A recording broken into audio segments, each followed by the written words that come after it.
이 아까운 걸 늙은이한테 왜 처먹여? 니네 아빠가 무슨 왕이야? 펄펄 끓는 능이백숙 냄비가 밥상 위로 그대로 엎어졌습니다. 무릎 인공관절 수술한 지 2달도 안 된 친정아버지 바지 위로 뜨거운 국물이 쏟아졌어요. 능이버섯 2근 30만 원이 아깝다고 남편이 손등으로 밥상을 후려친 겁니다.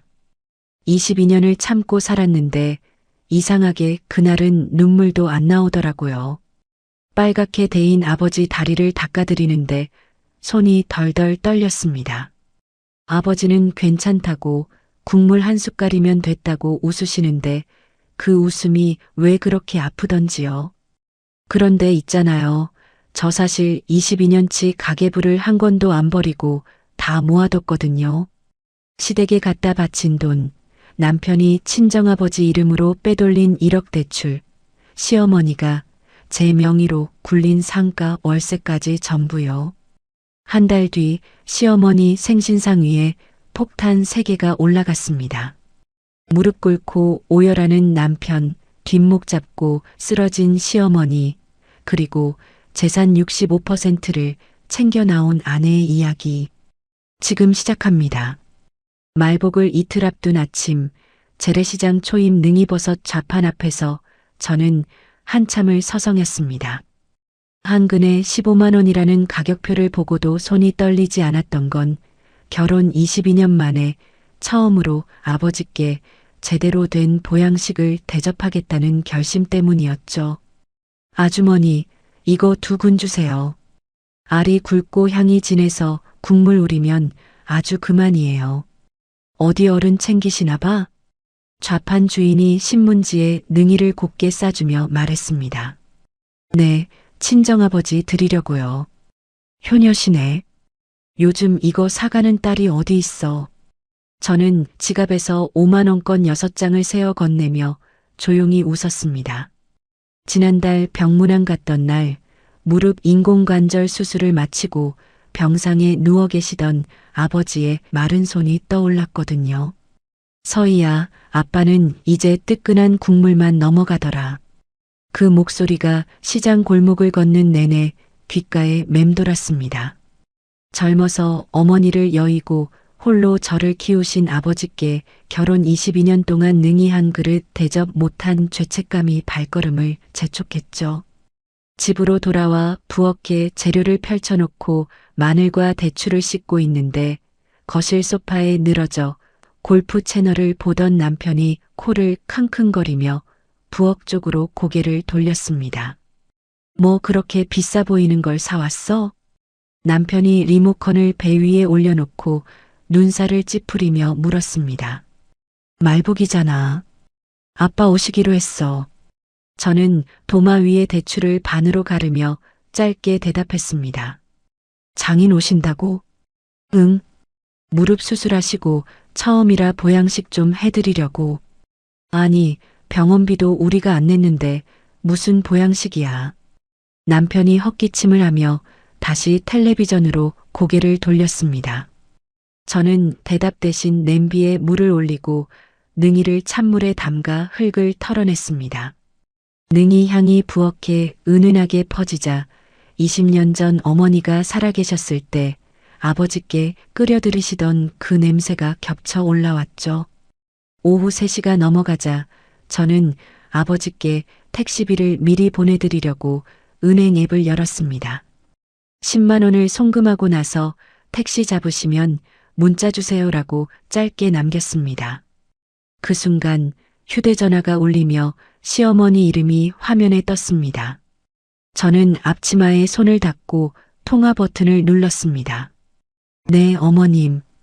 이번 주 토요일이 내 생일인 거 알지? 시어머니께서 인사도 없이 곧장 용건부터 꺼내셨습니다. 네, 알고 있어요. 강남 그 한정식 집으로 예약해라. 지난번 그 방으로. 네, 알겠습니다. 봉투는 알아서 두둑하게 준비하고. 태은이도 온다더라. 네, 어머님. 그리고 말이야. 시어머니께서 목소리를 낮추시며 말씀을 이으셨습니다. 내 친정아버지는 요즘 뭐하고 사시냐? 사돈이라고 명절 때 굴비 한두름 보내신 적이 없는 양반이야. 저는 도마 위에 놓인 칼자루를 꽉 쥐었습니다. 어머님, 아버지 지난달에 무릎 수술하셔서요. 수술은 무슨, 다들 하는 수술이지. 안부 전화도 없는 양반이야. 네. 내가 사돈지간에 서운한 게 어디 한두 가지냐. 됐다, 끊는다. 시어머니의 코웃음 소리와 함께 통화가 끊겼습니다. 저는 휴대전화를 조리대 위에 내려놓고 두 손으로 얼굴을 감쌌습니다. 부엌 창밖으로 매미 소리가 요란하게 울려왔죠. 그래도 오늘만큼은 아버지 앞에서 웃는 얼굴을 하고 싶었습니다. 오후 5시 초인종이 울렸습니다. 저는 앞치마를 벗고 현관으로 달려나갔습니다. 문을 열자 지팡이를 짚은 아버지가 어깨를 살짝 구부린 채 서 계셨습니다. 아빠, 우리 딸 오래 기다렸지? 아버지께서 지팡이를 옮겨 짚으시며 안으로 들어오셨습니다. 저는 아버지의 팔짱을 끼고 식탁 상석으로 모셨죠. 아빠, 무릎은 좀 어때요? 그럭저럭 걷지. 계단만 조심하면 돼. 오늘은 그냥 편하게 계세요. 제가 다 차렸어요. 저는 능이백숙 뚝배기를 상 위에 올리고 뚜껑을 열었습니다. 김이 확 오르며 능이 향이 식탁을 감쌌습니다.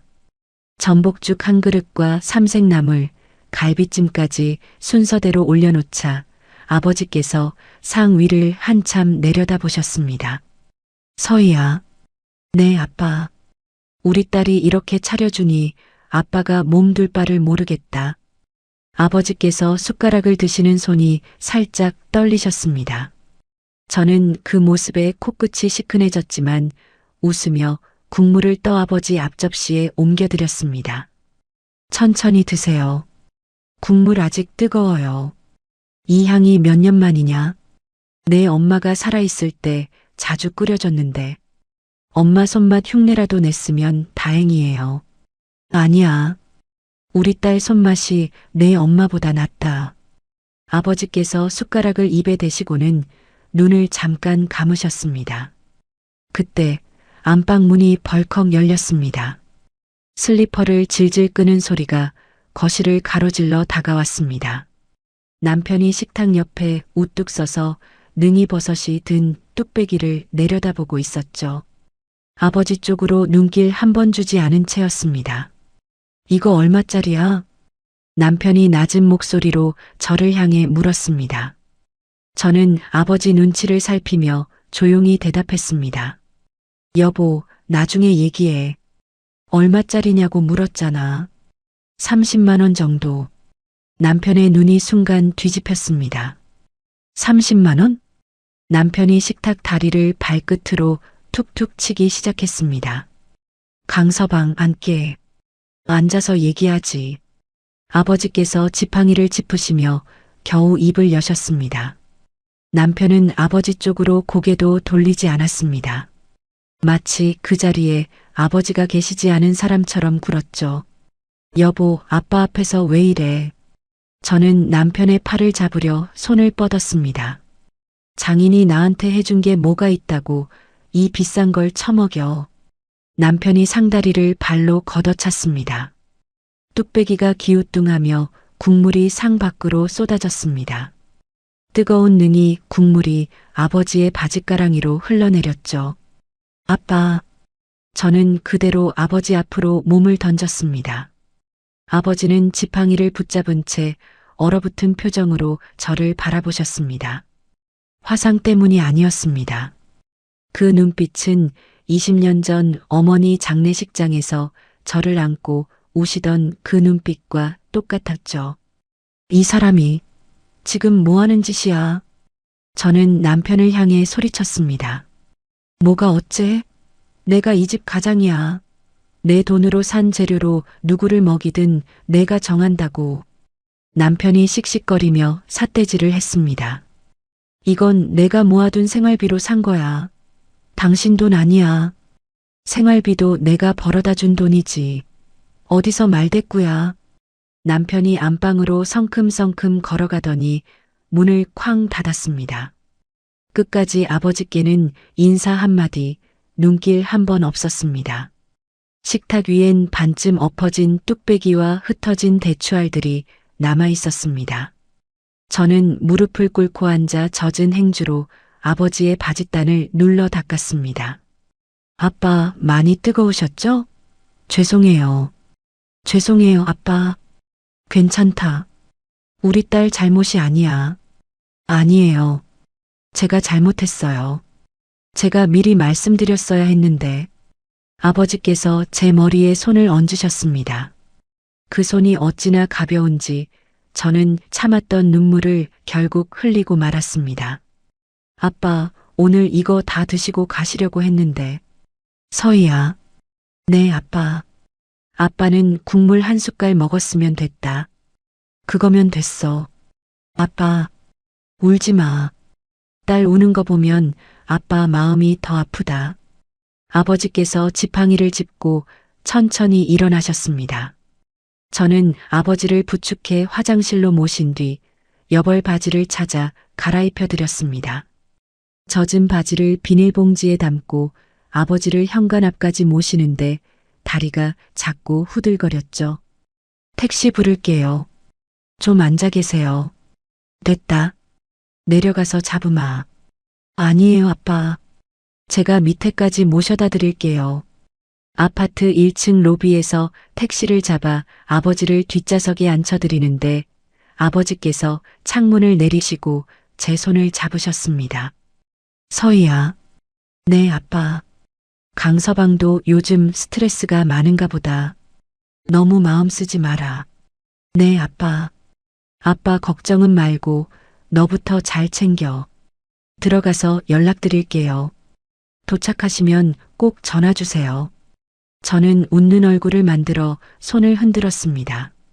택시가 골목을 빠져나갈 때까지 그 자리에 서 있다가 차가 사라진 뒤에야 저는 로비 기둥에 이마를 대고 오래도록 어깨를 들썩였습니다. 집으로 올라가는 엘리베이터 안에서 저는 거울에 비친 제 얼굴을 마주 봤습니다. 눈은 벌겋게 부어 있었고 앞치마엔 능이 국물 자국이 지도처럼 번져 있었죠. 현관문을 열자 안방에서 남편의 코 고는 소리가 들려왔습니다. 저는 신발을 벗고 거실을 가로질러 안방 앞을 지나 다용도실로 들어갔습니다. 장롱 뒤편 깊숙이 넣어둔 갈색 상자가 눈에 들어왔습니다. 결혼 첫 해부터 한 해도 빠짐없이 정리해온 가계부 22권이 그 안에 들어 있었죠. 저는 상자를 두 팔로 안아 거실 바닥에 조심스레 내려놓았습니다. 뚜껑을 열고 맨 위에 놓인 올해 가계부를 꺼내 펼쳤습니다. 시댁 상가 리모델링, 시누이 결혼 자금, 시어머니 백내장 수술비, 노란 형광펜을 그어야 할 항목들이 페이지마다 빼곡했습니다. 저는 필통에서 노란 형광펜과 분홍 형광펜을 꺼내 상자 옆에 나란히 놓았습니다. 시계는 밤 12시를 가리키고 있었습니다. 거실 바닥에 22권의 가계부를 연도별로 펼쳐놓고 나니 시간은 벌써 새벽 1시를 넘어가고 있었습니다. 첫 장을 넘기는 손끝이 저릿했습니다. 결혼 첫 해 26살의 제가 신혼살림 지출을 또박또박 적어 내려간 글씨가 아직도 파란 볼펜 자국 그대로 남아 있었죠. 저는 노란 형광펜 뚜껑을 열고 시댁 관련 지출부터 하나씩 그어나가기 시작했습니다. 시아버지 회갑 잔치 비용, 시어머니 환갑 반지, 시누이 대학 등록금, 보조, 시댁 아파트 도배공사. 한 페이지에 노란 줄이 서너 개씩 그어졌습니다. 이걸 다 어떻게 감당했지? 저는 혼잣말을 중얼거리며 계산기를 두드렸습니다. 10년치까지 합산했을 때 시댁으로 흘러나간 돈이 이미 2억을 넘고 있었죠. 거기에 5년 전 시아버지 장례비, 시누이 결혼 자금 5천만 원, 시어머니 백내장 수술비, 시댁 아파트 리모델링비까지 더하니 총액이 3억 8천만 원을 넘어갔습니다. 이번엔 분홍 형광펜을 들었습니다. 친정 지출 항목을 찾으려고 22권을 처음부터 다시 뒤졌지만 그어야 할 줄이 좀처럼 나오지 않았습니다. 아버지 회갑 때 보낸 봉투 20만 원, 명절 과일 상자 몇 번, 그게 전부였습니다. 오히려 아버지께서 남편 사업 자금이라며 보내주신 7천만 원 입금 내역이 반대편에 진하게 찍혀 있었죠. 저는 그 페이지 위에 손바닥을 얹고 한참을 앉아 있었습니다. 이게 결혼이었나? 숨이 턱까지 차오르는데 안방에서 남편의 코 고는 소리가 규칙적으로 들려왔습니다. 저는 자리에서 조용히 일어나 남편의 서재로 걸음을 옮겼습니다. 책상 아래 서랍은 늘 잠겨 있었습니다. 작년 명절에 남편이 열쇠를 화장대 위에 두고 나간 걸 보고 몰래 복사해둔 여벌 열쇠가 제 화장품 파우치 안에 들어 있었죠. 저는 파우치에서 열쇠를 꺼내 서랍 자물쇠에 끼워 넣었습니다. 찰칵하는 소리가 어찌나 크게 들리는지 심장이 쿵 내려앉았습니다. 서랍 안에는 서류철 몇 개가 나란히 꽂혀 있었습니다. 맨 앞에 놓인 파일을 꺼내 펼치자 낯익은 이름이 눈에 들어왔습니다. 한동식. 아버지의 성함이 담보대출 서류 채무자란에 또렷하게 찍혀 있었습니다. 5년 전 남편이 사업 확장한다며 아버지께 잠깐만 명의를 빌려달라고 했던 그 대출이었죠. 원금 1억 원. 그때 남편은 6개월 안에 갚는다고 큰 소리를 쳤습니다. 저는 서류를 한 장씩 넘기며 근저당 설정 등기부등본까지 확인했습니다. 대출은 아직도 아버지 명의로 남아 있었고 매달 이자만 갚아지고 있었죠. 원금은 어디로 갔을까? 저는 서랍 안쪽에서 남편의 통장 사본 뭉치를 꺼냈습니다. 대출 실행일 다음 날 남편의 계좌에서 시어머니 계좌로 1억 원이 그대로 이체되어 있었습니다. 이체 메모란에는 상가 매입 잔금이라는 글자가 찍혀 있었죠. 저는 통장 사본을 그대로 손에 든 채 소리 없이 웃음을 흘렸습니다. 내 아버지 이름으로 빚을 내서 시어머니 상가를 사줬구나. 웃음 뒤로 눈물이 뚝뚝 떨어졌습니다. 저는 서류를 휴대전화 카메라로 한 장씩 찍었습니다. 셔터음이 나지 않도록 무음 모드로 바꾼 뒤 대출 계약서와 등기부등본, 이체 내역까지 총 18장을 촬영했죠. 원본은 다시 서랍 안에 정확히 원래 놓여있던 순서대로 넣어두고 자물쇠를 잠갔습니다. 서재를 나오는데 안방에서 남편이 몸을 뒤척이는 소리가 들려왔습니다. 저는 숨을 죽이고 거실로 나와 가계부 위에 앉았습니다. 새벽 3시가 넘어가고 있었죠.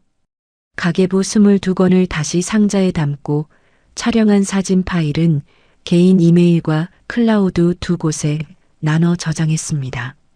날이 밝고 남편이 출근한 뒤 저는 곧장 아버지 댁으로 향했습니다. 동네 정형외과에서 어제 화상 부위를 진료받으시게 하고 진료 확인서와 처방전을 챙겨 클리어 파일에 정리했죠. 병원 앞 작은 카페에서 아버지와 마주 앉았습니다. 아빠, 커피 한 잔 드세요. 딸이랑 이렇게 카페 오는 것도 몇 년 만이다. 아버지께서 지팡이를 옆자리에 세워두시고 웃으셨습니다. 저는 커피잔을 만지작거리다 조심스럽게 입을 열었습니다. 아빠, 어제 일 때문에 밤새 못 잤어요. 어제 일은 잊어라. 강서방도 요즘 스트레스가 많아 그런 거지. 아빠는 왜 자꾸 그 사람 편을 드세요? 편드는 게 아니야. 우리 딸 결혼 생활 시끄러워질까봐 그러지.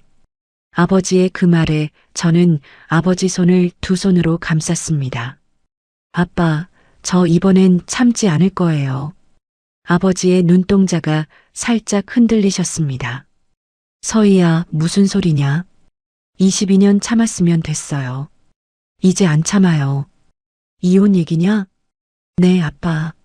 아버지께서 커피잔을 내려놓으시고 창밖으로 시선을 돌리셨습니다. 한참 침묵이 흘렀습니다. 아빠는 우리 딸이 힘든 게 제일 무섭다. 저는 이제 안 힘든 게 더 무서워요, 아빠. 이렇게 22년을 더 산다고 생각하면요. 아버지께서 천천히 고개를 끄덕이셨습니다. 우리 딸이 결정한 거면 아빠는 따라간다. 저는 아버지의 손등에 얼굴을 묻고 오래도록 있었습니다. 그날 오후 저는 대학 동창 정민에게 전화를 걸었습니다. 정민은 20년 경력의 이혼 전문 변호사였죠. 정민아, 나 서희야. 오랜만이다. 웬일이야? 상담 좀 하자. 내 상담? 응, 내 얘기. 수학이 넘어 정민이 짧게 숨을 골랐습니다. 오늘 저녁 몇 시 괜찮아? 7시 어때? 강남 사무실로 와. 회의실 비워둘게. 저녁 7시 저는 정민의 법무법인 사무실 회의실에 들어섰습니다. 정민은 정장 재킷을 의자에 걸어둔 채 서류철을 정리하고 있었죠. 서희야, 앉아. 고마워. 갑자기 미안해. 뭐가 미안해? 됐고, 뭐부터 볼까? 저는 가방에서 가계부 22권과 어제 찍은 사진 인화본을 테이블 위에 올렸습니다. 정민이 안경을 고쳤으며 서류를 넘기기 시작했습니다. 30분 동안 정민은 한마디도 하지 않았습니다. 이따금 형광펜으로 그은 자리에서 눈이 잠깐 멈추곤 했죠. 마지막 장을 덮은 정민이 안경을 벗고 저를 바라봤습니다. 서희야. 응. 이거 그냥 이혼이 아니야. 무슨 뜻이야? 장인어른 명의 대출을 시댁상가에 돌려 쓴 거잖아. 이건 사기죄 고소까지 가능한 사안이야. 정민이 볼펜 끝으로 이체 내역을 톡톡 짚었습니다. 진짜? 응. 근데 지금 당장 터뜨리면 남편이 눈치채고 재산 다 빼돌려. 최소 2-3달은 조용히 준비해야 해. 2-3달? 응. 그동안 평소처럼 살아. 아침상 차리고 어머님 하고 대신 모든 대화 녹음하고 지출 흐름 다 기록으로 남겨. 정민이 서류를 클리어 파일에 정리하며 담담하게 말했습니다. 할 수 있겠어? 저는 잠시 손끝을 내려다보다 고개를 들었습니다. 할 수 있어. 22년 참았는데 2-3달을 못 참겠어? 그래. 그거면 됐다. 정민이 처음으로 웃었습니다. 서희야, 하나만 약속해. 뭘? 중간에 마음 약해져도 나한테 먼저 전화해. 남편이랑 단판 짓겠다. 이런 생각 절대 하지 마. 알았어. 장인어른한텐 뭐라고 말씀드렸어? 참지 않겠다고. 그것만. 잘했어. 자세한 건 절차 진행되면서 천천히 말씀드리자. 사무실을 나와 지하철을 타는데 시어머니에게서 문자가 도착했습니다. 토요일 생일상 준비 어떻게 되어가냐. 사돈 어른도 초대하고 싶으니 연락드려라 라는 내용이었죠. 저는 그 문자를 스크린샷으로 저장했습니다. 집에 도착해 가방을 내려놓고 서랍에서 두꺼운 다이어리 한 권을 꺼냈습니다. 첫 장을 펼치고 볼펜을 들었죠. 받은 만큼만 돌려준다. 그 한 줄을 크게 적고 그 아래 세로로 3달치 실행 계획표를 그려 넣었습니다. 8월 셋째 주 시댁 상가 조사, 9월 첫째 주 명의 도용 확인, 9월 둘째 주 남편 주변 확인, 10월 첫째 주 서류 정리, 10월 둘째 주 이혼 소장 접수. 볼펜 뚜껑을 딸깍 닫는 순간 안방에서 남편이 뒤척이는 소리가 들려왔습니다. 저는 다이어리를 화장대 서랍 안쪽 깊숙이 밀어넣고 화장실로 들어가 세수를 했습니다. 거울에 비친 제 얼굴은 어제 로비에서 봤던 얼굴과 달라져 있었습니다. 눈물 자국은 그대로였지만 눈빛이 달랐죠. 다음 날 아침 8시 저는 남편의 아침상에 평소처럼 북어국과 계란말이를 올렸습니다. 김이 나는 국그릇을 남편 앞에 내려놓는 손끝이 어제와 다르게 차분했죠. 국이 좀 짜네. 남편이 국물을 한 숟갈 뜨더니 인상을 찌푸렸습니다. 미안해. 새로 끓여줄까? 됐어. 시간 없어. 남편은 신문을 뒤적이며 반쯤 남은 국그릇을 밀어냈습니다. 어제 아버지 앞에서 상다리를 걷어찬 사람이 맞나 싶을 만큼 태연한 얼굴이었습니다. 사과 한마디 없이 그저 신문 경제면만 넘기고 있었죠. 여보, 이번 주 토요일 어머니 생신 봉투 100만 원으로 준비해도. 남편이 넥타이를 매며 명령하듯 말을 뱉었습니다. 100만 원? 응. 저번에 태은이가 50 한다고 했으니까 우리는 그 2배는 해야지. 당신 요즘 카드값도 많이 나오던데 괜찮아? 뭐, 지금 나한테 훈수 두는 거야? 남편이 신문을 접어 식탁 위에 탁 내려놓았습니다. 아니, 그냥 여쭤본 거야. 어머니 봉투에 토 달지 마. 알았어? 알았어. 장인일은 미안해. 내가 좀 흥분했어. 남편이 현관에서 구두를 신으며 던지듯 말했습니다. 저는 그 말에 대답하지 않고 그저 문을 닫아드렸죠. 그 사과가 아버지 앞에서 나왔어야 하는 말이란 걸 남편은 끝내 몰랐습니다. 남편이 나간 직후 저는 곧바로 겉옷을 갈아입고 지하철을 탔습니다. 인근 등기소에 들러 시댁이 소유한 상가 등기부등본을 발급받았죠. 서류를 손에 쥐고 상가 앞에 서니 3층짜리 건물 1층에 부동산 중개소 간판이 눈에 들어왔습니다. 유리문을 열고 들어가자 50대 후반쯤 되어 보이는 중개인이 고개를 들었습니다. 어서 오세요. 뭐 알아보러 오셨어요? 이 근처 상가 시세 좀 여쭤보러 왔어요. 앉으세요. 커피 믹스라도 한 잔 드릴게. 부동산 사장이 종이컵에 뜨거운 물을 부으며 자연스럽게 자리를 권했습니다. 이 건물 주인이 누구세요? 저는 슬쩍 등기부등본을 꺼내는 척 물었습니다. 아, 그 할머니? 오말순 여사님이라고. 여기 자주 오세요. 자주 오신다고요? 부쩍 자주 오시지. 월세 올려달라고 세입자들 들들 볶으시더라고. 부동산 사장이 커피 믹스를 저으며 슬쩍 웃었습니다. 월세가 그렇게 많이 나와요? 이 건물 통째로 월세만 700 넘게 받으실걸? 1층 우리도 300 내는데 뭐. 매달 700이요? 응. 요즘 상가 임대 시장이 어려운데도 그 할머니는 꼬박꼬박 챙기시더라고. 연세 있으신 분이 대단하시네요. 대단하긴. 세입자들한테 어찌나 야박한지 지난달엔 2층 카페 사장이랑도 크게 붙었어요. 그러세요? 보증금 올려달라고 밀어붙이니까 어쩌겠어. 다들 눈치만 보고 있지. 저는 종이컵을 두 손으로 감싸며 고개를 끄덕였습니다. 시어머니가 명절마다 며느리 앞에서 나는 늙은이라 가진 게 없다고 하시던 그 얼굴이 떠올랐죠. 근데 손님, 여긴 매물이 잘 안 나오는 자리인데 왜 알아보세요? 아, 그냥 시세만 확인하러요. 감사합니다, 사장님. 저는 자리에서 일어나 부동산을 나왔습니다. 상가 앞 골목을 걷는데 손이 가늘게 떨렸습니다. 그 돈이 어디서 나왔는지 시어머니는 알고도 모른 척 했을 겁니다. 저는 시어머니가 다니시는 노인복지관 앞 벤치로 자리를 옮겼습니다. 서예 교실 수업이 끝나는 시간은 오전 11시 반이었죠. 1시간 반을 벤치에 앉아 있는 동안 매미 소리가 귀를 파고들었습니다. 11시 40분쯤 복지관 유리문이 열리며 나이든 여자분들이 삼삼오오 걸어 나오셨습니다.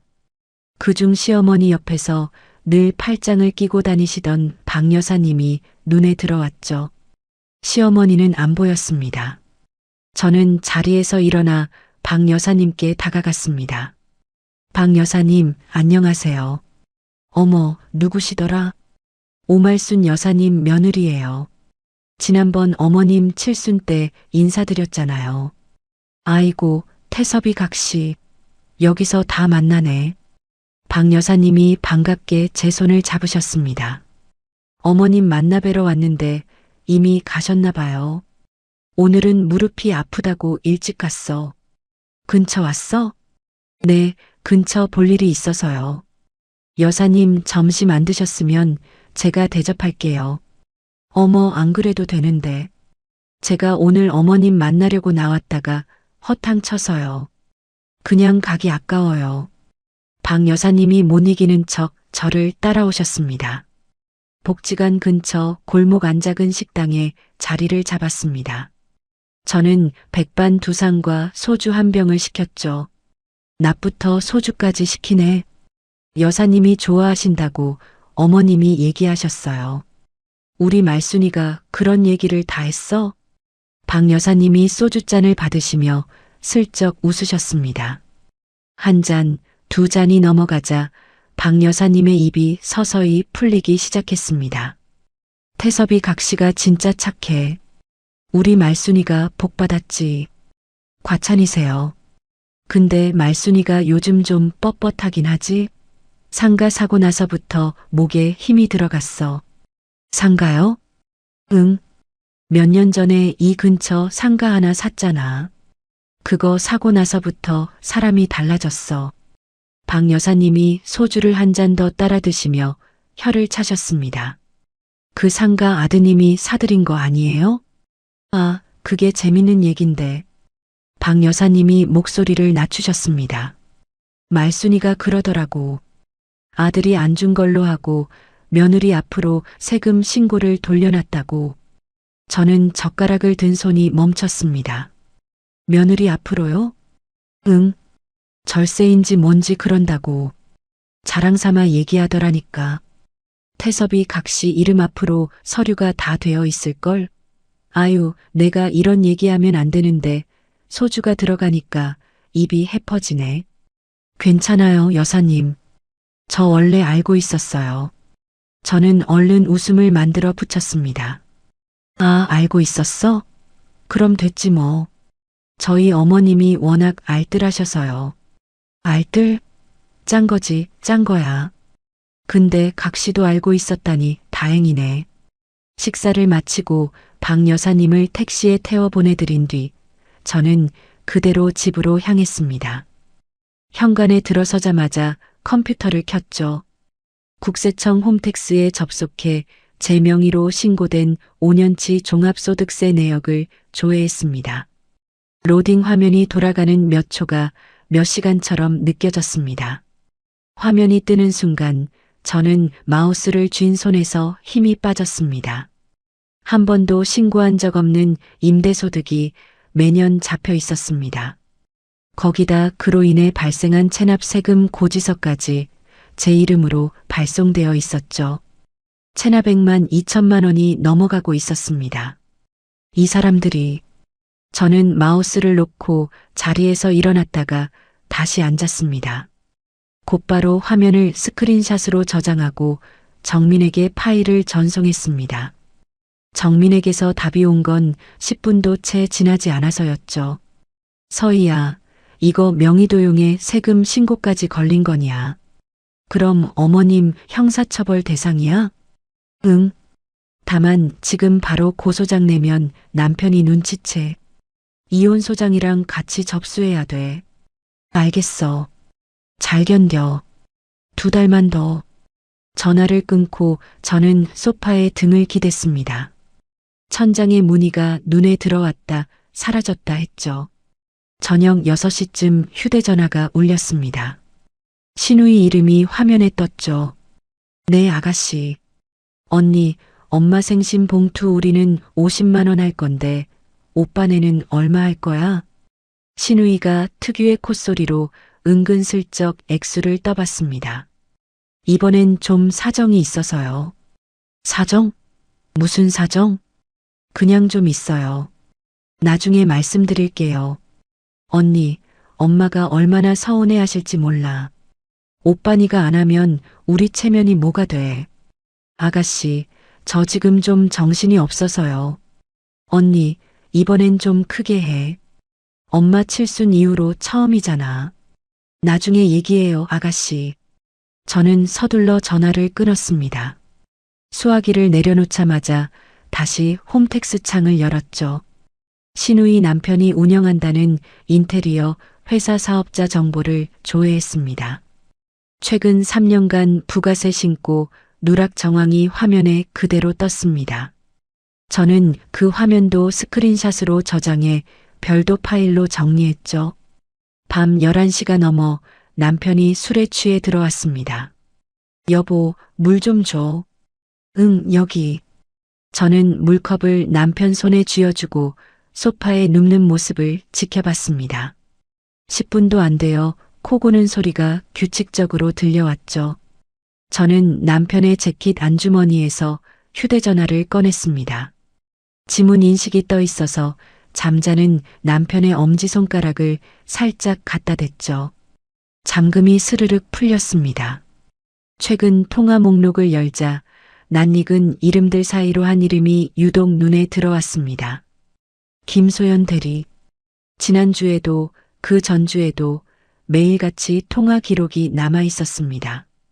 메신저 앱을 열자 대화창 맨 위에 그 이름이 고정되어 있었죠. 저는 대화창을 손끝으로 눌렀습니다. 화면이 열리는 순간 손끝이 차갑게 식어가는 게 느껴졌습니다. 메신저 대화창 맨 위에는 붉은 하트 이모티콘이 반짝이고 있었습니다.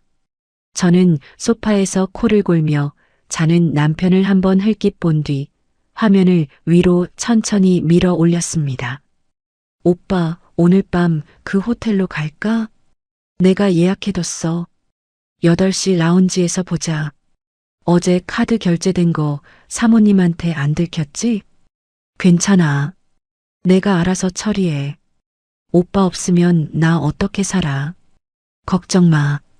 내가 다 정리하고 너한테 갈 거야. 진짜지? 나 이번엔 못 참아. 조금만 기다려. 재산 정리 끝나면 바로 나올게.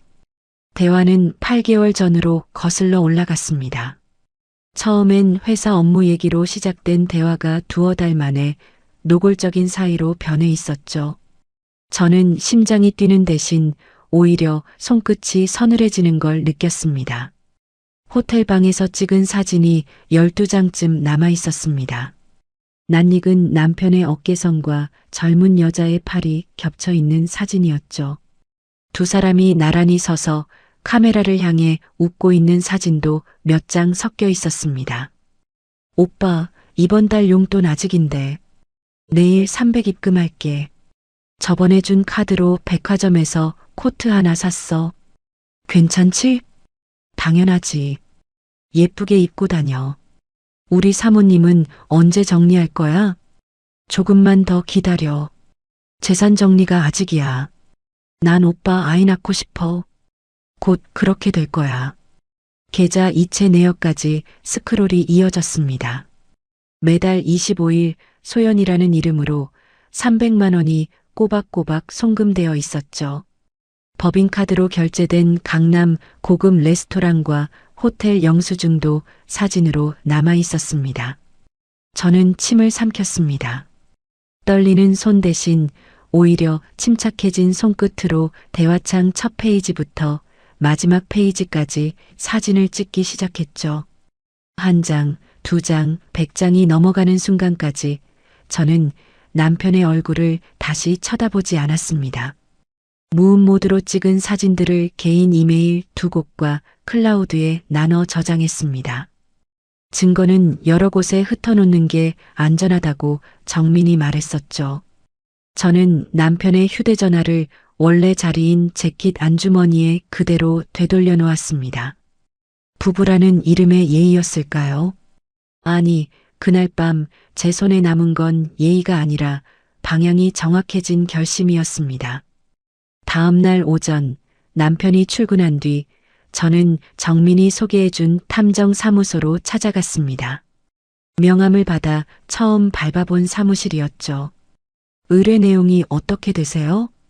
50대 후반의 남자 소장이 서류를 펼치며 물었습니다.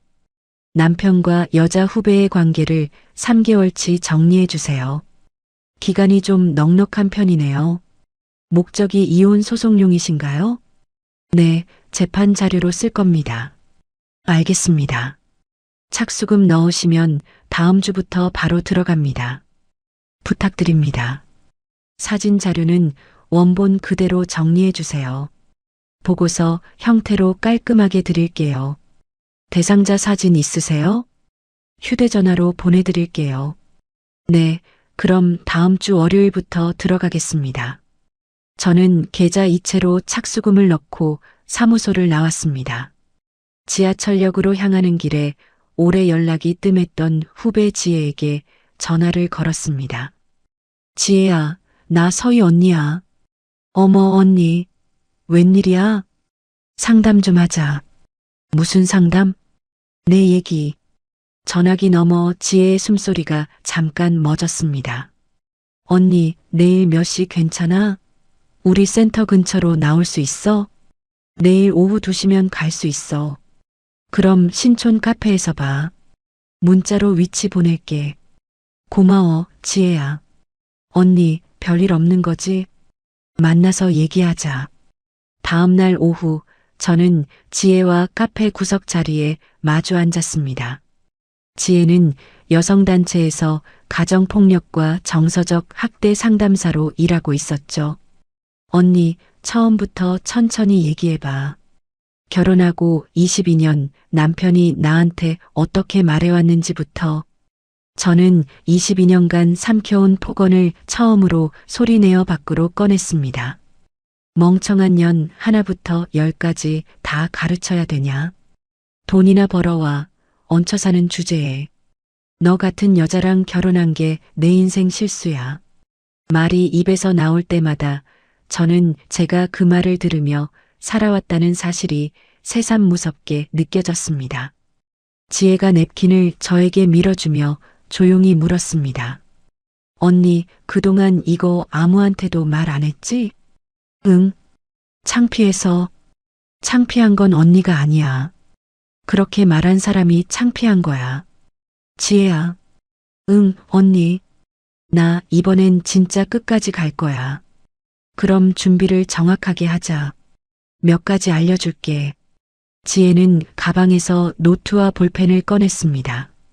첫째, 앞으로 남편이나 시댁 식구랑 대화할 땐 무조건 녹음해. 소형 녹음기 사서 거실이랑 침실에 설치해. 어디에 놔야 안전해? 책장 위나 침대 헤드보드 뒤.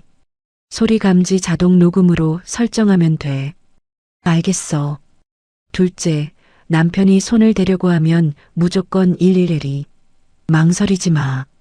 알았어. 셋째, 언니 감정 흘리지 마. 경찰 앞에서든 시댁 앞에서든 사실만 말해. 울면 안 되겠네. 응. 울면 오히려 언니가 이상한 사람 돼. 연습해야겠네. 나랑 몇 번 시뮬레이션 해보자. 언니, 이거 다 지나면 진짜 자유로워질 거야. 지혜와 헤어져 집으로 돌아오는 길에 저는 전자상가에 들렀습니다. 손톱만 한 소형 녹음기 2개를 사서 가방 안쪽 주머니에 숨겨 넣었죠. 집에 도착한 뒤 안방 침대 헤드보드 뒤쪽과 거실 책장 맨 위 칸에 녹음기를 조심스럽게 붙였습니다. 소리 감지 자동 녹음 모드로 설정하고 시험 삼아 짧게 말해봤죠. 빨간 감지등이 조용히 깜빡였습니다. 저녁 7시쯤 아버지에게서 전화가 왔습니다. 서희야, 아빠다. 네, 아빠. 저녁은 드셨어요? 먹었지. 근데 우리 딸이 마음 쓰고 있을까봐 전화했다. 저 괜찮아요, 아빠. 그날 일은 아빠는 잊었다. 강서방한테도 서운한 마음 없으니까 너무 신경 쓰지 마라. 아빠는 왜 자꾸 그 사람 편을 드세요? 편드는 게 아니야. 우리 딸 마음 편하라고. 저 이번 주말 어머님 생신에 안 갈 거예요. 수화기 넘어 아버지의 짧은 침묵이 흘렀습니다. 무슨 일 있는 거냐? 그냥 안 가고 싶어서요. 대신 아빠랑 능이백숙 다시 먹으러 가요. 우리 딸이 그러겠다면 아빠는 좋지. 토요일 낮에 모시러 갈게요. 옷 편하게 입고 계세요. 기다리마. 아빠는 우리 딸만 보면 힘이 난다. 전화를 끊자마자 시어머니에게서 문자가 들어왔습니다. 봉투 액수 미리 알려줘라. 200은 해야 체면이 서지 않겠냐. 저는 그 문자에 답하지 않고 스크린샷만 저장했습니다. 밤 10시가 넘어 남편이 귀가하는 소리가 들려왔습니다. 저는 미리 준비해둔 얼굴로 남편을 맞았죠. 왔어? 저녁은? 먹었어. 씻고 잘래. 여보, 잠깐만. 왜? 남편이 넥타이를 풀며 저를 돌아봤습니다. 저는 책장 위 녹음기에 빨간 감지등이 조용히 깜빡이는 걸 곁눈으로 확인한 뒤 입을 열었습니다. 이번 주말 어머님 생신상 나 못 차려요. 남편의 손이 넥타이 매듭 위에서 멈췄습니다. 뭐? 지금 뭐라고 했어? 어머님 생신상 못 차린다고. 너 미쳤어? 어머니가 뭐라 하시겠어. 남편이 저를 향해 손가락질을 시작했습니다. 태은이는 뭐라고 볼 낯이 있냐고. 미쳤냐?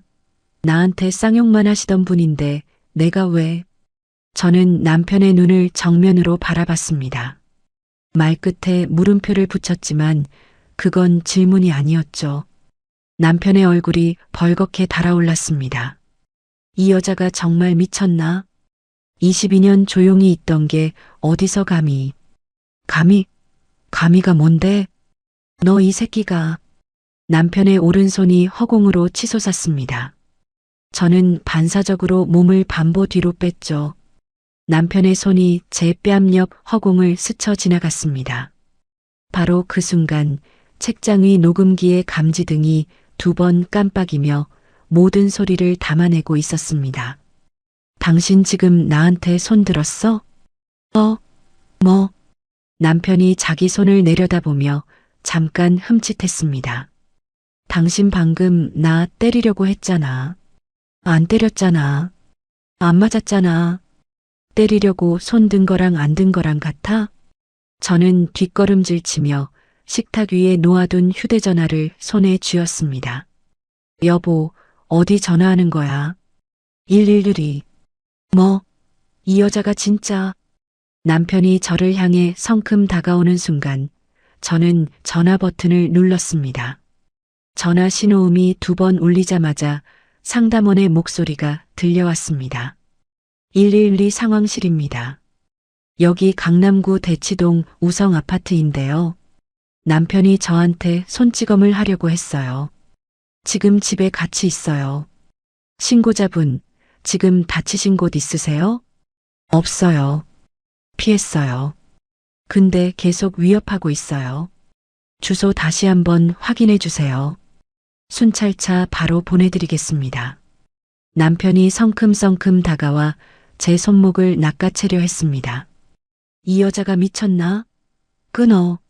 당장 끊으라고. 놓으라고. 내가 언제 널 때렸어. 손든 게 다야. 손든 게 왜 다야? 그게 폭력이지. 저는 팔을 뿌리치고 현관 쪽으로 뒷걸음질 쳤습니다. 수화기 너머로 상담원이 다급하게 말했습니다.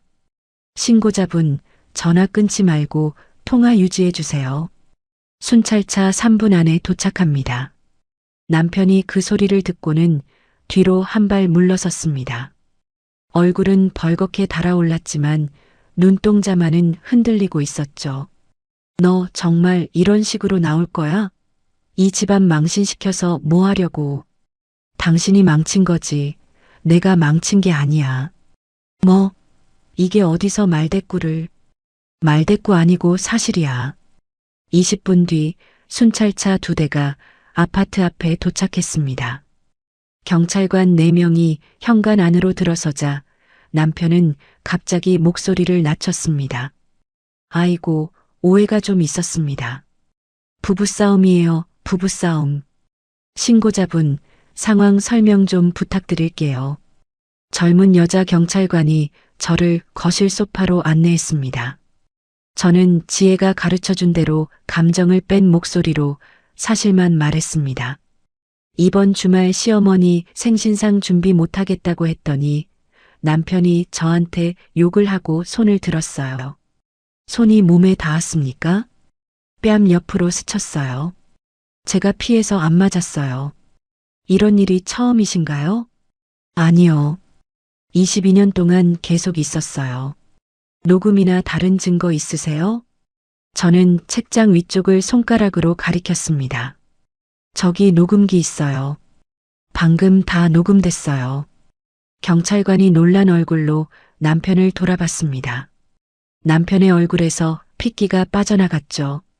남편분은 저희와 파출소로 잠깐 동행하셔야 합니다. 뭐요? 지금 나를 잡아간다고요? 긴급조치 대상이라 조사가 필요합니다. 이거 완전히 이 여자가 짜고 친 거예요. 나 안 갑니다. 협조 안 하시면 강제조치로 갈 수도 있습니다. 남편이 이를 악문 채 저를 노려봤습니다. 두고 봐. 너 진짜 두고 보자. 경찰관이 남편의 팔을 잡고 밖으로 데리고 나갔습니다. 저는 접근금지 임시조치 신청서를 작성한 뒤 진술조서에 서명을 마쳤습니다. 새벽 2시 남편이 파출소에서 조사를 받고 새벽에 귀가한다는 연락이 왔습니다. 저는 시댁 가족 단체 대화방을 열어 화면을 캡처해 두었죠. 시어머니, 시누이 남편, 아주버님까지 모두 들어와 있는 방이었습니다. 다음 날 오전 10시 초인종이 미친 듯이 울리기 시작했습니다. 인터폰 화면을 보니 시어머니가 문 앞에 서 계셨죠. 문 열어. 이 못된 년 감히 내 아들을 경찰서에 쳐넣어. 시어머니의 목소리가 복도를 쩌렁쩌렁 울렸습니다.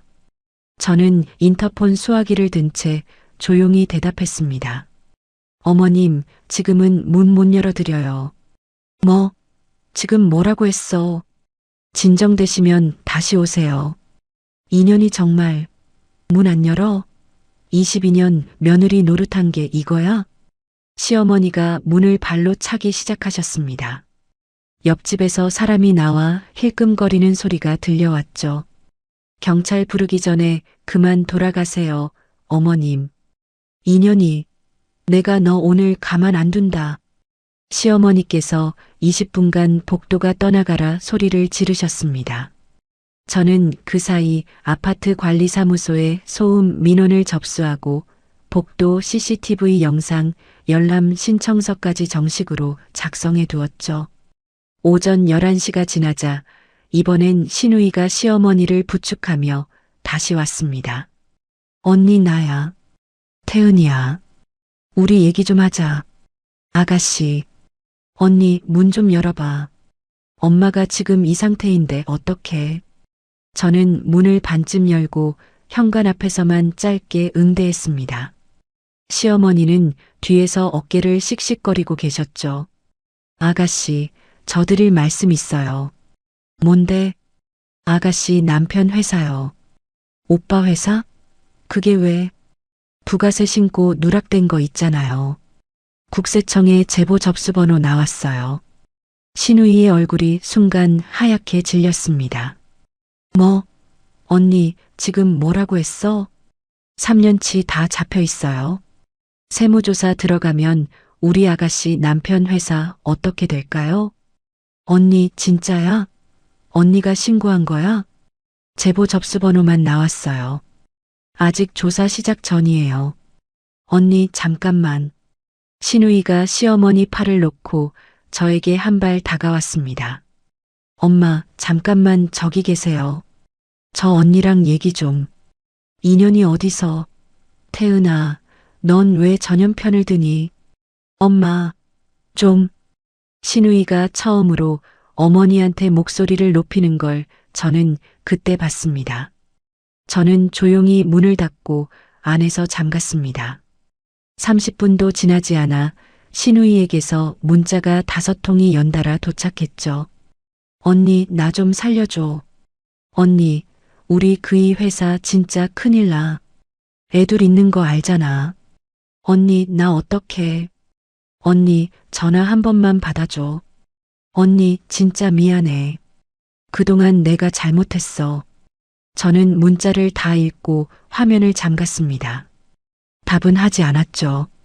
그날 오후 저는 아버지를 모시고 은행을 방문했습니다. 아버지 명의로 되어 있던 담보대출 상환 절차를 상담받기 위해서였죠.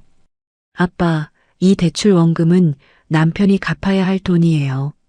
서희야, 아빠는 이 대출이 이렇게 오래 남아있는 줄 몰랐다. 이자만 갚아지고 원금은 그대로였어요. 그것도 5년째. 강서방이 그 돈을 어디에 썼다고 하더냐? 시댁 상가 사들이는 데 썼어요. 아버지의 얼굴이 순간 굳으셨습니다. 우리 딸 놀랐겠구나. 아빠, 이건 아빠가 부담하실 필요 없어요. 정민이가 남편한테 다 청구할 거예요. 아빠는 됐다. 그저 우리 딸이 이만큼 강해진 게 마음 아프면서도 대견하다. 아빠, 울지 마라. 은행 사람들 있는데.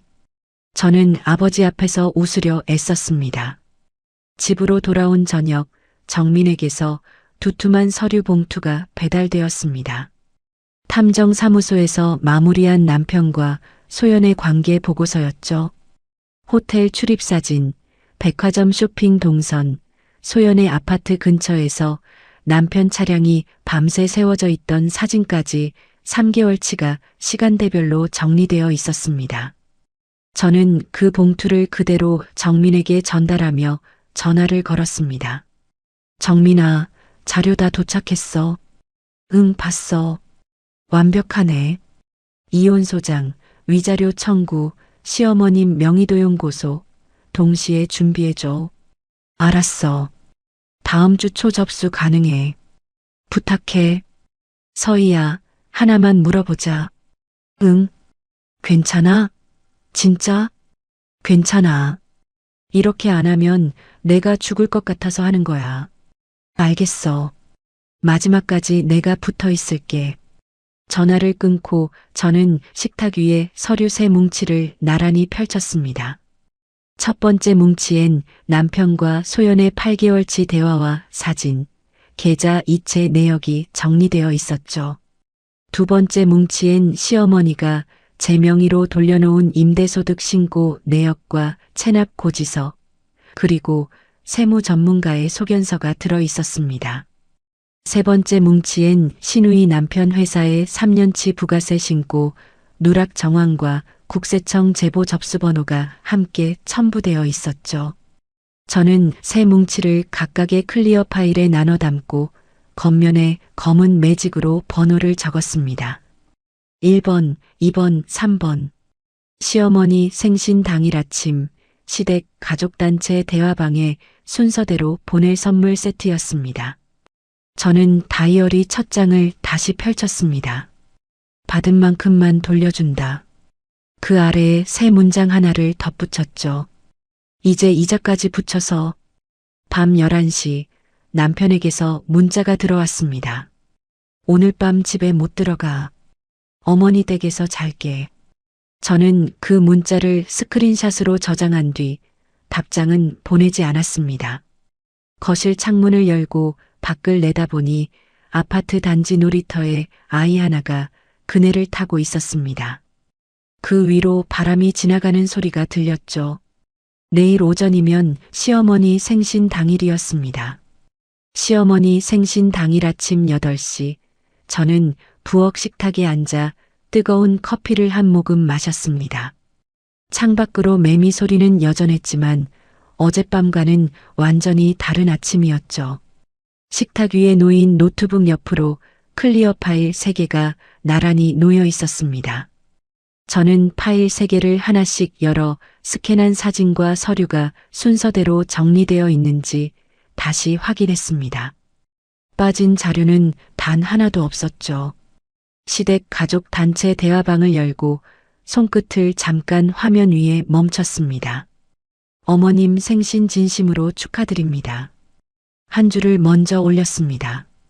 신우이가 3분 만에 답장을 남겼죠. 언니, 지금 오빠 어디 있는지 알아? 엄마 진짜 화 많이 나셨어. 어제 오빠가 파출소 다녀왔다는 얘기 사실이야? 저는 그 답장을 못 본 척 넘겼습니다. 곧이어 아주버님이 대화방에 들어오셨습니다. 다들 모여서 얘기 좀 하자. 어젯밤 무슨 일이 있었냐? 시어머니께서도 대화방에 입장하셨죠. 오늘 내 생일이다. 다들 12시까지 한정식 집으로 와라. 태섭이도 온다. 서희 너도 지금 당장 준비해서 나와라. 봉투 잊지 말고. 저는 그 문장 아래로 첫 번째 파일을 첨부했습니다. 보시고 판단하세요, 어머님. 전송 버튼을 누르는 손끝이 이번엔 흔들리지 않았습니다. 파일이 대화방에 뜨자마자 화면이 조용해졌습니다. 3분 정도 아무 반응이 없었죠. 먼저 반응을 남긴 사람은 아주버님이셨습니다. 이게 다 뭐냐? 태섭이 얘기 맞아? 신우이가 뒤따라 짧게 답했습니다. 오빠, 이거 진짜야? 이 사진 오빠 맞잖아. 시어머니에게서는 답이 없었습니다. 저는 곧바로 두 번째 파일을 올렸습니다. 이건 어머님과 관련된 자료예요. 아주버님이 곧장 반응하셨죠. 어머니, 이거 사실이에요? 며느리 이름으로 세금을 돌려놨다는 게 무슨 소리예요? 시어머니의 답장이 그제야 올라왔습니다. 태호야, 이건 오해다. 절세하느라 그런 것뿐이야. 어머니, 절세랑 명의도용은 다른 겁니다. 태호, 너까지 왜 이러니? 어머니, 지금 문제는 그게 아니에요. 세금이 며느리 앞으로 얼마가 밀려 있는지 아세요? 2천만 원이 넘어요. 뭐? 그럴 리가 없다. 어머니가 서명하신 서류가 여기 스캔되어 있잖아요. 저는 세 번째 파일을 열어 대화방에 올렸습니다. 이건 아가씨 남편 회사 자료예요. 신우이가 대화방에서 순간 사라졌습니다. 30분쯤 지나 다시 들어와서는 짧게 한 줄을 남겼죠. 언니, 개인 메시지 좀 봐. 저는 대화방을 그대로 두고 신우이의 개인 메시지를 열었습니다. 언니, 나 오빠 편 안 들 거야. 우리 그이 회사도 살려야 하고 애들도 있어. 언니 편에 설게. 언니가 원하는 대로 다 할게. 제발 회사만 살려줘. 저는 그 문장을 한참 들여다봤습니다. 답장 대신 짧게 확인 표시만 남겼죠. 곧이어 남편에게서 전화가 걸려왔습니다. 저는 받지 않았습니다. 10분 사이 부재중 통화가 12통이 쌓였죠. 문자도 이어졌습니다. 너 미쳤어? 이거 다 뭐야? 지금 당장 삭제해. 소연이 얘기 어디서 났어? 너 어디서 훔쳐본 거야? 내가 지금 집으로 갈 테니까 꼼짝 말고 있어. 당장 대화방에서 자료 지워. 안 지우면 너 진짜 죽는다. 저는 마지막 문자에서 손이 잠깐 멈췄습니다. 진짜 죽는다라는 5글자가 화면 위에 그대로 떠 있었죠. 접근금지 임시조치가 걸린 상황에서 이런 협박 문자를 보낸다는 건 남편이 완전히 이성을 잃었다는 뜻이었습니다. 저는 곧바로 정민에게 전화를 걸었습니다. 정민아, 남편이 협박 문자 보냈어. 어떤 내용? 자료 안 지우면 죽인다고. 캡처했어? 응. 방금 다 저장했어. 바로 나한테 원본 그대로 보내. 접근금지 조치에 걸린 상황에서 이 문자는 그대로 형사사건 증거로 쓸 수 있어. 어떻게 할 거야? 오늘 중으로 관할 경찰서에 협박 신고 접수하고 접근금지 조치 위반으로 별도 처분 요청할 거야. 그리고 이혼 조정 때 유책성 입증 자료로도 쓸 거고. 알겠어. 서희야, 오늘 아버님이랑 있을 때 절대 혼자 다니지 마. 남편이 집으로 올 수도 있으니까. 응, 알아. 바로 처리할게. 걱정 마. 저는 통화를 끊고 문자 원본을 정민에게 전송했습니다. 증거로 남길 자료가 하나 더 늘어난 셈이었죠. 11시가 가까워지자 저는 아버지 댁으로 출발했습니다. 지하 주차장에서 차를 빼려는데 시어머니에게서 처음으로 전화가 걸려왔습니다. 저는 잠깐 망설이다 통화 버튼을 눌렀습니다. 어머님, 저 지금 나가는 길이에요. 인연이, 이게 무슨 짓이야? 오늘 내 생일에. 어머님, 저 이제 어머님 며느리 안 해요. 뭐라고 했어? 제 이름으로 밀린 세금부터 정리하시고 연락 주세요. 인연이 정말 태섭이한테 다 이름아. 너 이혼당하고 알거지 될 줄 알아라. 이혼은 어머님, 아드님이 당할 거예요. 알거지도 어머님, 아드님이 될 거고요. 뭐라고? 어머님이 5년 전 저 몰래 상가에 손대신 그 순간부터 이 결과는 이미 예약되어 있었어요. 저는 통화를 그대로 끊었습니다. 시어머니의 목소리가 아직도 귀에 남아 있었지만 심장은 오히려 잠잠해졌죠. 아버지 댁에 도착하니 아버지께서 마당에 나와 계셨습니다. 깔끔한 하늘색 셔츠에 남색 바지를 입으시고 지팡이를 짚은 채 저를 기다리고 계셨죠. 아빠, 오래 기다리셨죠? 아니야. 딸 차 오는 거 보려고 미리 나와 있었지. 오늘은 한강 보이는 데로 가요. 예약해뒀어요. 우리 딸이 다 알아서 하니 아빠는 그저 따라만 가면 되겠구나. 저는 아버지를 조수석에 앉혀드리고 안전벨트를 메어드렸습니다. 한강이 내려다 보이는 한정식 집 창가 자리에 앉으니 정오의 햇살이 상 위로 부드럽게 떨어졌습니다. 능이 백숙이 나오자 아버지께서 뚜껑을 열어보시고 눈이 잠깐 커지셨죠. 이거 지난번보다 더 크네. 오늘은 아빠 마음껏 드시라고 2마리 시켰어요. 우리 딸이 아빠 배 터트리려고 작정을 했구나. 그럼요. 오늘은 그냥 다 드세요. 아버지께서 국물을 한 숟갈 뜨셨습니다. 이렇게 뜨끈한 게 몇 년 만이냐? 앞으로 자주 드릴 거예요, 아빠. 서희야. 네, 아빠. 어제 아빠가 밤새 뒤척였다. 우리 딸이 얼마나 힘들었을까 싶어서. 아빠, 저 이제 안 힘들어요. 그래. 우리 딸 얼굴 보니 아빠도 마음이 놓인다. 식사 도중 정민에게서 문자가 들어왔습니다. 협박 신고 접수했어. 남편 오늘 저녁에 다시 파출소 조사 받으러 갈 거야. 접근 금지 조치도 정식으로 강화될 거고. 저는 그 문자를 확인만 하고 다시 휴대전화를 뒤집어 놨습니다. 남편에게서 부재중 전화가 30통이 넘게 찍혔지만 저는 아버지와의 시간에만 집중했죠. 아버지께서 국물 한 숟갈, 밥 한 숟갈 번갈아 드시는 모습을 저는 오래 바라봤습니다. 우리 딸이 오늘따라 참 씩씩해 보이는구나. 아버지께서 제 손을 오래 잡아주셨습니다. 아빠, 저 이사할 거예요. 이사? 네. 아빠 댁 근처로요. 이혼 정리되면 바로 옮길 거예요. 우리 딸 진심이냐? 네. 아빠 옆에 있고 싶어요. 아버지의 눈시울이 살짝 붉어지셨습니다. 아빠는 우리 딸이 옆에 있어주면 하루하루가 다 잔치겠지. 아빠 반찬도 제가 다 해드릴 거예요. 아이고, 아빠 늙어서 호강하는구나. 같은 시각 강남 한정식집 룸엔 시어머니 혼자 앉아 계셨다는 소식이 신우이의 문자로 들어왔습니다. 언니, 엄마 지금 혼자 계셔. 오빠는 회사에 있고 아주버님은 자기 집으로 가버렸어. 나도 안 갔어. 룸에 상이 그대로 차려져 있는데 아무도 안 왔대. 저는 그 문자를 조용히 확인만 하고 답은 하지 않았습니다. 오후 3시가 넘어 정민에게서 다시 문자가 도착했죠.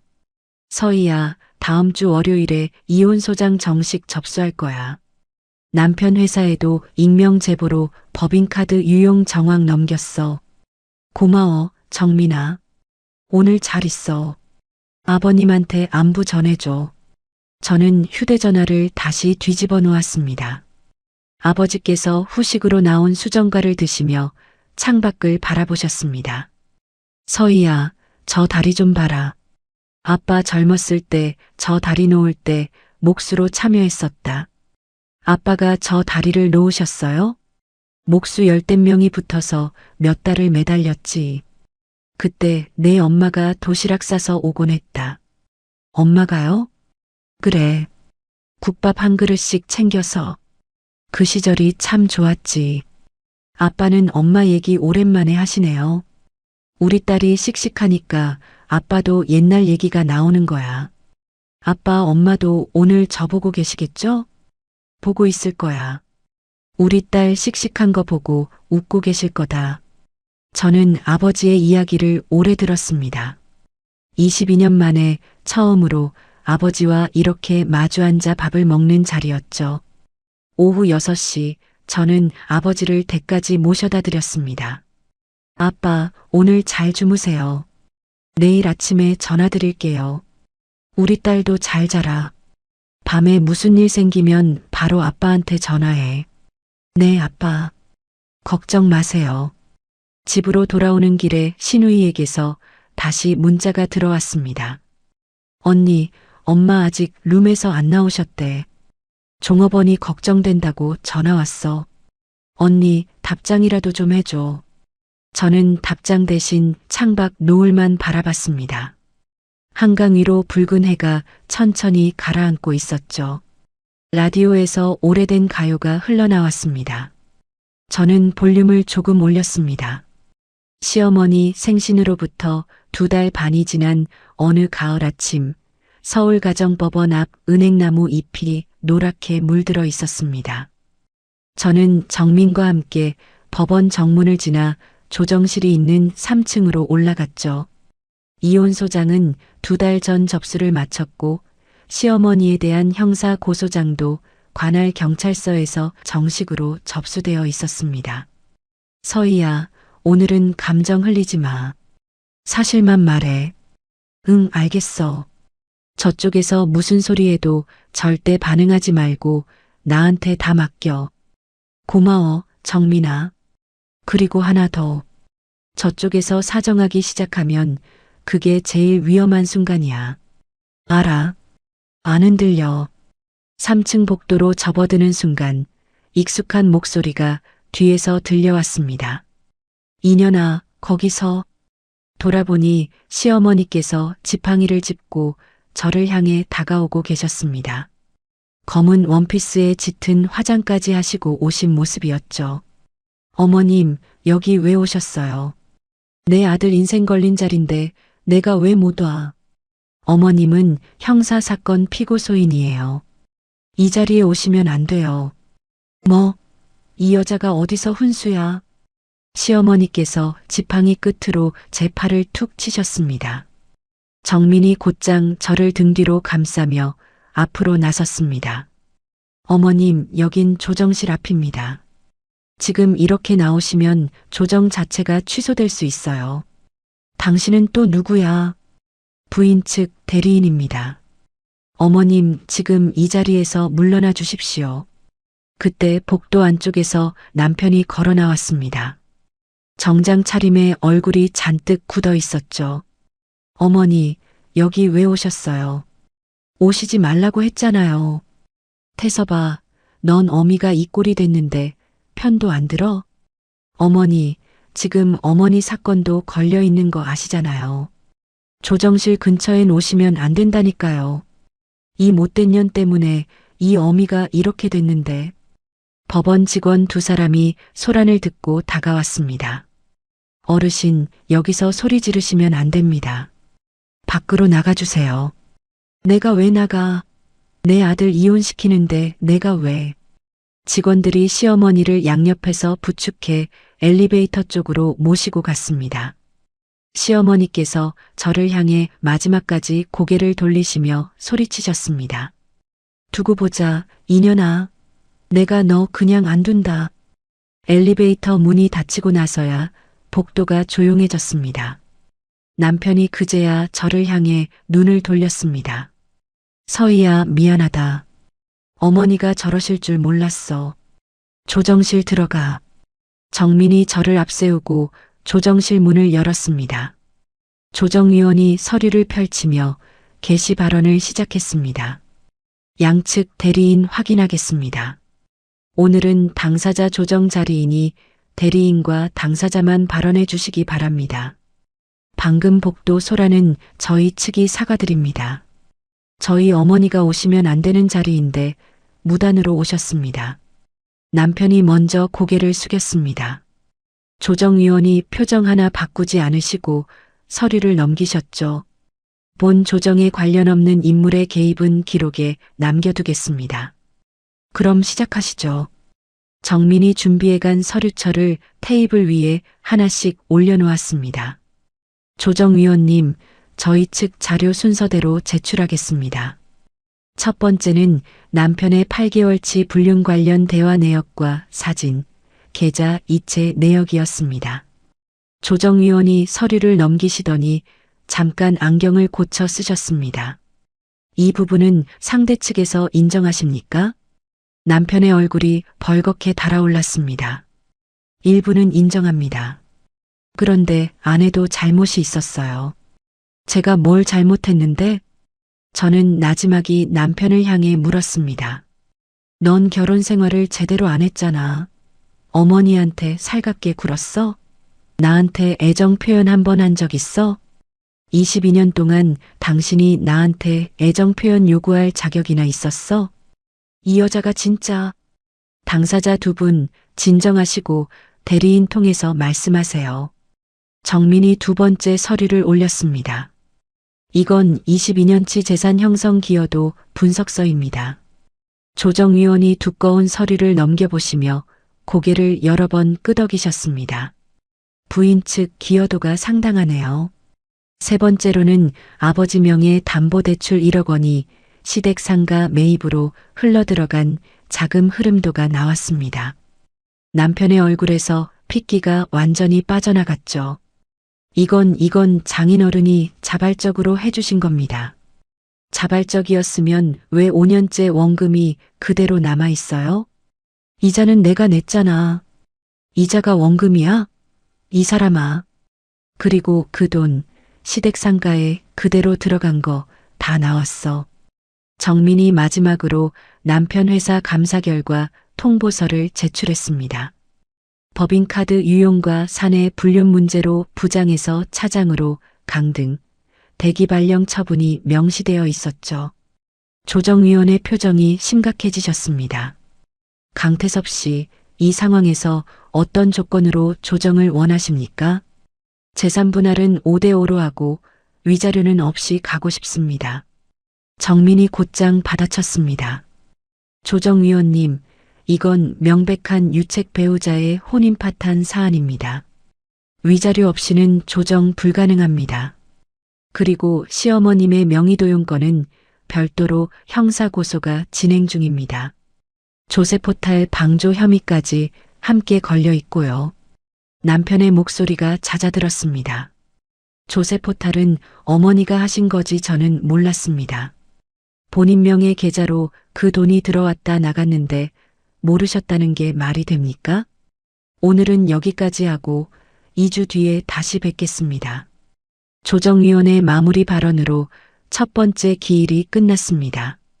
법원을 나오는 길에 정민이 제 팔을 잡아 세웠습니다. 서희야, 오늘 잘했어.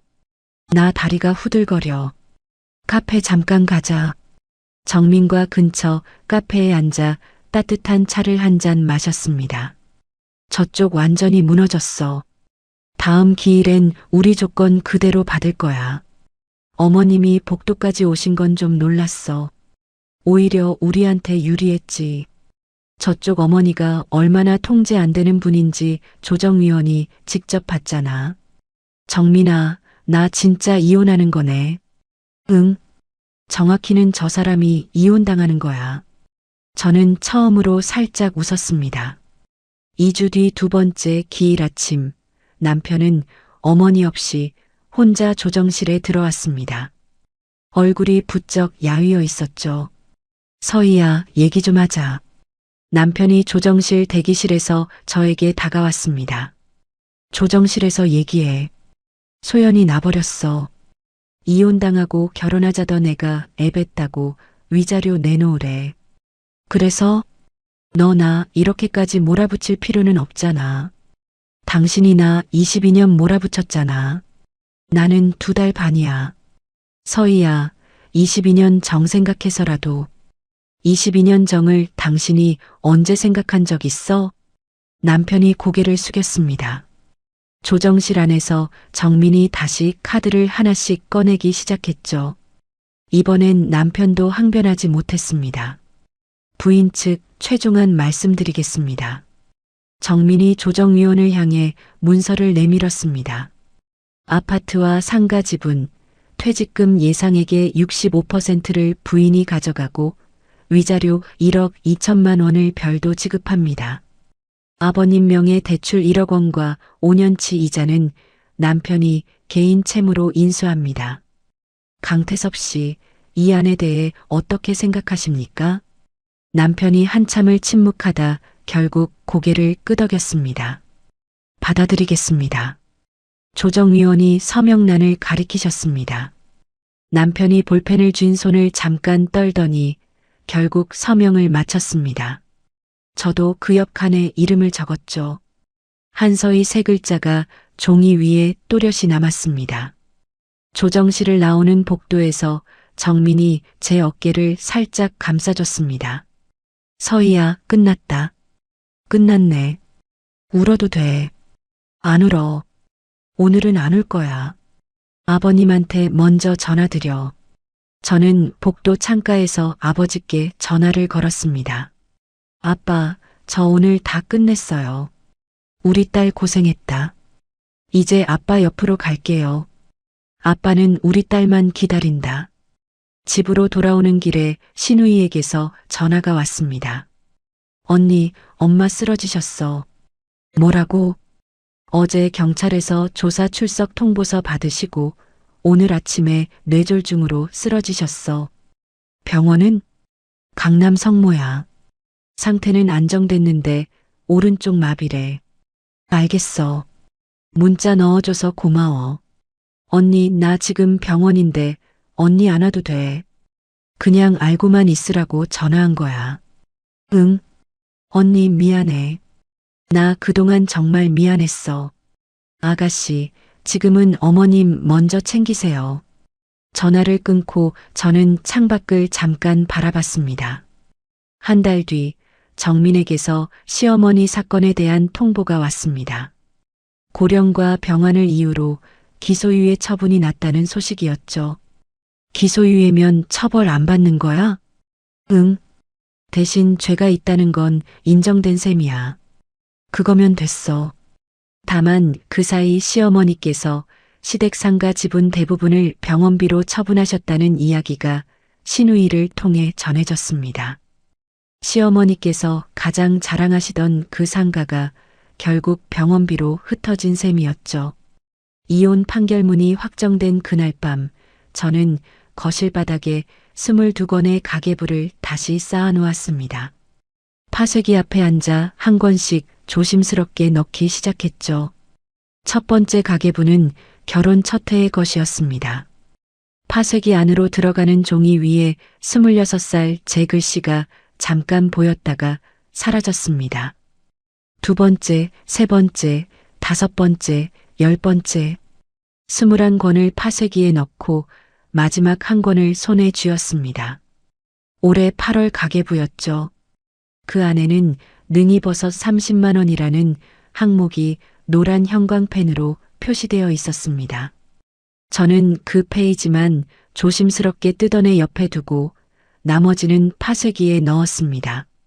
그리고 아버지 명의 대출 상환 완료 통지서를 꺼내 액자에 끼웠습니다. 액자 안종이에는 채무자 한동식 상환 완료라는 글자가 또렷하게 찍혀 있었죠. 저는 그 액자를 거실 책장 가장 잘 보이는 자리에 세워두었습니다. 파쇄기에서 마지막 종이가 잘게 부서지는 소리가 들려왔습니다. 저는 자리에서 일어나 창문을 열었죠. 늦가을 밤 공기가 거실 안으로 스며들었습니다. 멀리서 자정을 알리는 시계 소리가 희미하게 들려왔습니다. 이혼 확정 석 달 뒤 겨울이 시작될 무렵이었습니다. 저는 강남 아파트를 정리하고 아버지 댁 근처 한적한 동네에 마당 있는 주택으로 이사를 마쳤습니다. 이삿짐 트럭이 골목을 빠져나가는 걸 지켜보며 저는 마당 한가운데 오래 서 있었죠. 서희야, 여기 짐 어디다 놓을까? 아버지께서 지팡이를 짚으시며 마당으로 나오셨습니다. 아빠, 이거 마당 감나무 아래 놓을게요. 평상 있어야겠구나. 평상요? 아빠가 아는 목수한테 하나 부탁해두마. 여기서 우리 딸이랑 매일 아침 커피 마실 자리다. 아빠, 정말요? 당연하지. 아빠가 직접 짤 수도 있는데 무릎이 이래서. 제가 만들어 드릴까요, 아빠? 우리 딸이 톱질도 할 줄 아냐. 아빠 딸인데 그 정도는 하죠. 아버지께서 크게 웃으셨습니다. 3일 뒤 마당 감나무 아래엔 소나무로 만든 평상 하나가 놓였습니다. 저는 그 평상 위에 지난 여름 능이백숙을 처음 대접했던 그날의 그릇 세트를 다시 올려두었죠. 한 번도 완성되지 못했던 그 상이 이제야 자기 자리를 찾은 셈이었습니다. 이사한 지 열흘쯤 지난 아침, 저는 아버지와 평상에 마주 앉아 커피를 마셨습니다. 아빠, 저 반찬 가게 열려고요. 반찬 가게? 동네 상가에 자리 하나 알아봤어요. 우리 딸이 반찬 가게를? 힘들지 않겠냐? 제가 원래 하고 싶었던 거예요. 결혼 전부터? 아빠는 처음 듣는다. 그때는 아빠한테 말할 자리가 없었어요. 그럼 상호는 뭘로 할 거냐? 아빠 이름 써도 돼요? 내 이름을? 동식이네 손맛 어때요? 아버지께서 커피잔을 내려놓으시고 한참을 웃으셨습니다. 아빠 이름 걸고 장사한다는데 아빠가 안 된다고 하겠냐? 고마워요, 아빠. 고맙긴. 아빠가 오히려 우리 딸한테 고맙지. 한 달 뒤, 저는 동네 상가 1층에 작은 반찬 가게를 열었습니다. 간판엔 동식이네 손맛이라는 글자가 노란 바탕에 검은색으로 큼직하게 새겨졌죠. 개업 첫날, 아버지께서 지팡이를 짚고 가게 앞까지 나오셨습니다. 우리 딸 사장님 되셨네. 아빠가 사장님이시죠. 이름 걸고 하니까. 아이고, 아빠는 그냥 손님이다. 첫 손님이 아빠라서 저 진짜 좋아요. 그래. 아빠도 그럼 손님답게 뭘 좀 사가야겠구나. 아버지께서 지갑을 꺼내시며 웃으셨습니다. 아빠 손님한테 돈 안 받아요. 장사꾼이 손님 가려받으면 되나? 자, 여기. 아버지께서 10,000원짜리 한 장을 내미시자 저는 결국 웃으며 받았습니다.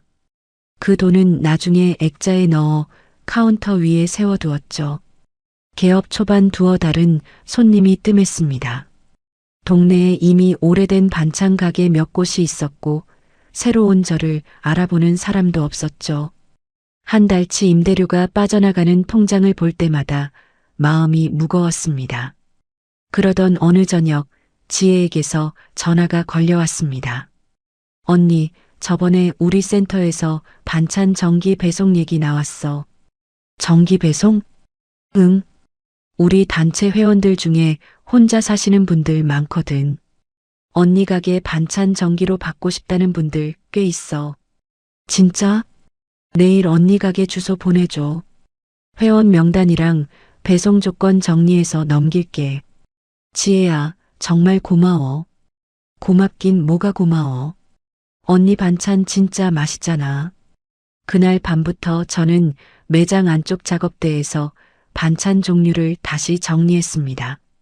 정기 배송에 맞는 메뉴 12가지를 골라주간 식단표를 짰죠. 2주 뒤부터 매출이 자리를 잡기 시작했습니다. 정기 배송 계약이 30건을 넘기자 매장 앞에도 손님이 하나둘 늘어나기 시작했죠. 동네 아주머니들이 여기 반찬이 집밥 맛이야 하시며 입소문을 내주셨습니다. 어느 날 오후 지혜가 저에게 다시 전화를 걸어왔습니다. 언니, 우리 여성단체에서 이혼 여성 자립 프로그램 있는데 언니가 강사로 와줄 수 있어? 내가? 강사? 응. 언니처럼 힘든 시간 지나서 자기 사업 시작한 사람 이야기가 제일 필요해. 내가 그런 얘기를 할 수 있을까? 언니가 아니면 누가 해? 언니 그동안 겪은 거 다 힘이 되는 얘기야. 해볼게, 지혜야. 첫 강의 날 저는 30명 남짓의 여자분들 앞에 섰습니다. 준비해간 원고를 잠깐 내려놓고 그냥 제 얘기부터 풀어놨죠. 저는 22년을 참고 살았어요. 참는 게 미덕인 줄 알았거든요. 강의실 안이 조용해졌습니다. 근데 참는다고 문제가 해결되진 않더라고요. 오히려 공기만 했어요. 한 분이 조용히 눈물을 훔치셨습니다. 저는 어느 날 밥상 하나가 뒤집히는 걸 보고 결심했어요. 더는 안 되겠다고. 강의실 뒤편에 앉아 계시던 나이든 여자분 한 분이 손을 드셨습니다. 저도 그런 순간이 있었어요. 근데 어떻게 시작하셨어요? 저는 가계부부터 정리했어요. 22년치. 그게 첫걸음이었어요. 저도 해볼 수 있을까요? 당연히 할 수 있어요. 저도 했는걸요. 그날 강의가 끝나고 저는 처음으로 제 이야기가 누군가에게 힘이 될 수 있다는 사실을 실감했습니다. 한편 그 시각 남편의 소식이 시누이를 통해 전해졌습니다.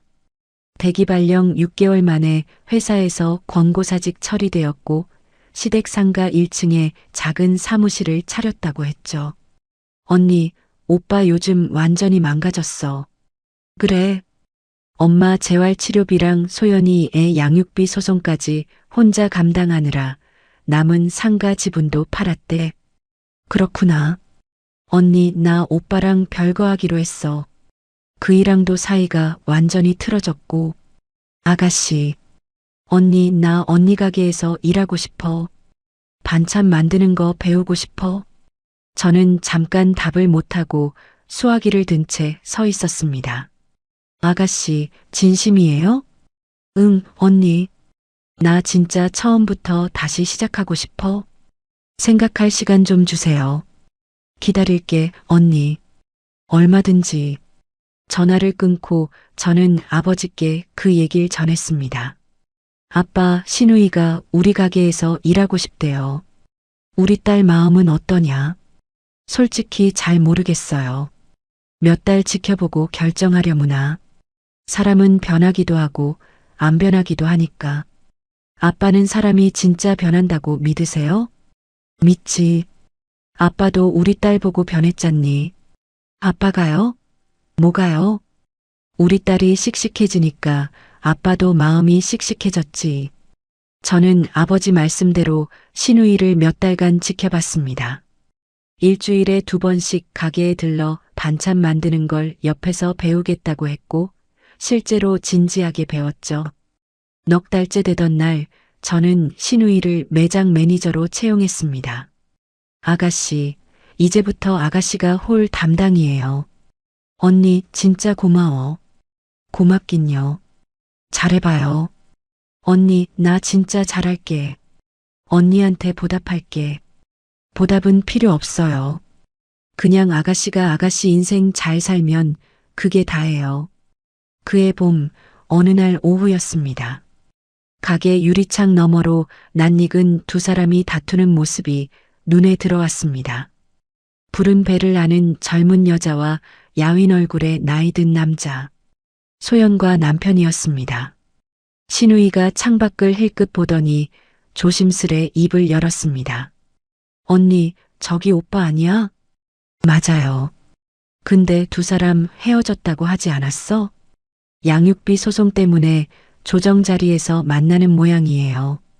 저 뒤 건물에 가정법원 지원 사무실 있잖아요. 두 사람의 목소리가 유리창 너머로 희미하게 들려왔습니다. 당신 이렇게 나오면 애 태어나도 얼굴 안 보여줘.